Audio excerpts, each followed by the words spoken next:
Everybody, it's Bruce here with Traveling with Bruce. Got a news update here. March 22nd, 2019, the Carnival Triumph just arrived in Cadiz, Spain about 10 days ago for a major refurbishment, $200 million refurbishment, and she's had a fire break out on board in the shipyard. They evacuated all of the staff, all of the contractors off the ship, and dealt with the blaze. You can see the smoke that was coming out the side here.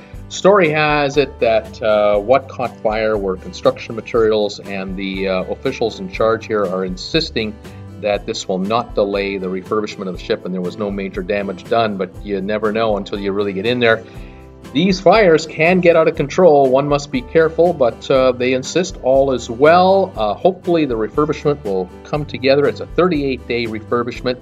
Another month to go, and we'll stay on top of the story, because when she comes out of there, she'll be known as the Carnival Sunrise, and we'll see how she does when she's back at sea. Anyway, join me Monday to Friday, 5 o'clock Eastern, Saturdays at 2. We update cruise ships and cruise stories 6 days a week. Subscribe today. Talk to you later. Bye for now.